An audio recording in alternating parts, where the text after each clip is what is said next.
I never thought a simple train ride could change my entire year, but there I was, gripping my ticket like it was my lifeline while the Chicago skyline blurred past the window. My name is Ryan, 26, and I've always been a creature of comfort, my downtown apartment, my usual coffee spot at the corner, my predictable 9-to-5 routine. Life was orderly, almost boring, until my boss dropped the bomb. I had to attend a team retreat in some small town in the Midwest I'd never even heard of. I tried to protest, of course, but nothing could move him. So I boarded the Amtrak with my suitcase, headphones on, pretending to ignore the excitement bubbling under my usual calm exterior. That's when I noticed her. She was sitting across from me, nose buried in a notebook, scribbling with such intensity it looked like her thoughts might leap off the page. Her hair was messy in a way that somehow made her look effortlessly stunning, and there was a subtle spark of chaos about her that immediately intrigued me. I'd never believed in love at first sight, but those 3 hours on the train made me reconsider. By the time the train rolled into the small-town station, my usual city life confidence had deserted me. She stood, stretching casually, looking completely at ease in the fresh country air. I wanted to say something, anything, but the words felt foreign on my tongue. The retreat turned out to be a mix of work and team-building activities. Most of my colleagues hid in the hotel bar or glued to their phones, but I kept catching glimpses of her, laughing too loudly at a joke no one else seemed to get, sketching little cartoons in the corner, humming quietly to herself.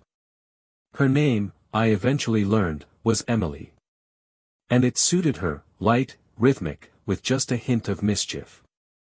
Over the next 2 days, I found myself orchestrating accidental meetings, bumping into her while grabbing coffee, pretending to need directions when I didn't, even sitting next to her during workshops I had zero interest in. Exhausting, yes, but thrilling in a way I hadn't felt in years. She had this way of making ordinary moments feel like little adventures. The third evening, the town held a local festival. Lights hung haphazardly across the streets, the air smelled of fried food and popcorn, and music floated from every corner. I was supposed to mingle with colleagues, but I trailed behind Emily, captivated by the carefree way she laughed. That night, we ended up sitting on a low wall near the river, feet dangling over the edge, watching fireflies drift across the water. I can't believe how different this place is from Chicago, I said, trying to sound casual. She looked at me, eyebrows raised, smirking. Is that a complaint or a compliment?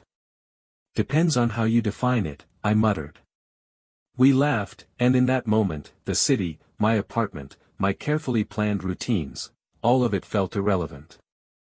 The town had its own rhythm, and for the first time, I wanted to be part of it. The next morning, I woke up to a text from Emily, meet me by the river at sunrise. Don't be late.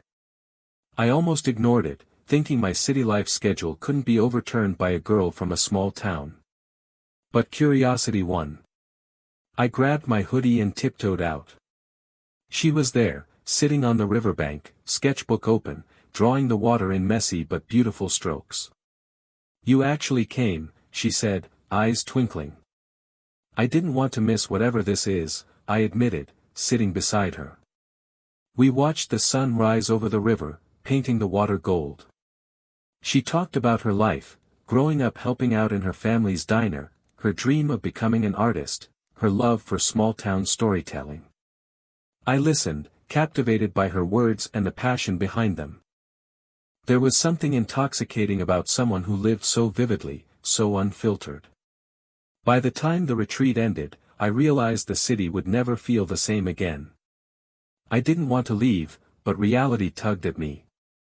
We exchanged numbers and promised to keep in touch, a phrase I'd always thought meaningless, but this time it felt different, promising even.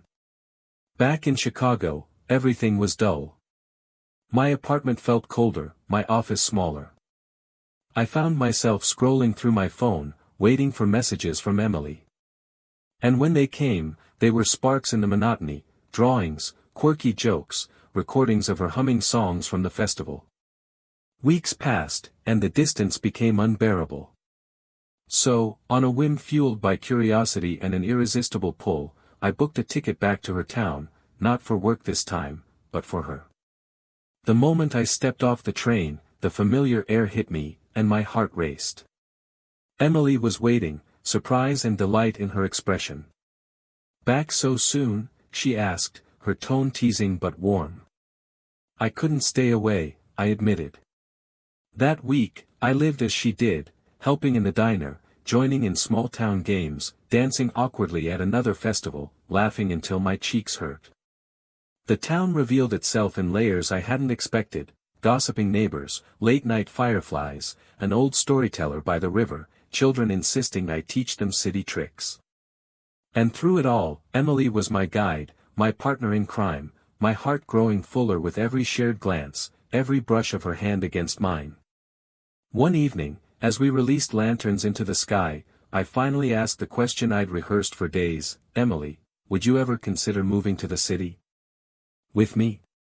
She laughed softly, looking away. "The city is fast. Too fast. I'm not sure I belong there." "I'll slow it down," I said, taking her hand. "For you, I'll slow everything down. We'll find our rhythm together." And that's how our story began, two worlds colliding, city and small town, speed and calm, fun and love, curiosity and discovery. The months that followed were a mix of commuting, laughter, arguments over trivial city habits, and quiet nights under the stars. I introduced her to rooftop coffee shops, she showed me the joy of a moonlit river walk. We learned each other's languages, quirks, and dreams, and somewhere along the way, the line between city life and small-town life blurred into our shared world. One day, walking through a crowded street in Chicago, Emily stopped abruptly, gripping my hand. "Wait, listen." I paused. The city noise filled the air, horns blaring, people shouting, but through it all, I heard it too, the faint hum of a flute carried by the wind, a sound I remembered from the small-town festival. "It's still there," she whispered. "Even here." I smiled, realizing it wasn't the city or the town that mattered, it was us. Wherever we were together, that was home. Years later, when friends asked how I ended up with someone like Emily, I'd smile and say, "Curiosity." Because it was curiosity that made me notice her on a train, curiosity that made me leap into a world so different from my own, and curiosity that keeps our love alive through two very different lives. And the truth? I'm still curious every day, about her smile, her laughter, the way she sees the world. Curious about the next adventure, the next twist, the next quiet moment under a small-town sky or a city skyline. Because with her, life isn't just lived, it's discovered. I never thought a train ticket could change my life. But sometimes, the smallest sparks, curiosity, laughter, a glance, can start a fire that lights up everything. And that's exactly what happened with Emily, in a city and a small town, in laughter and love, in curiosity that never fades. If my story made you laugh, smile, or feel something, hit that like button, comment which moment with Emily touched you the most, and subscribe for more heartwarming, curious, and fun stories every week. Share this video with someone who loves stories that make life feel magical.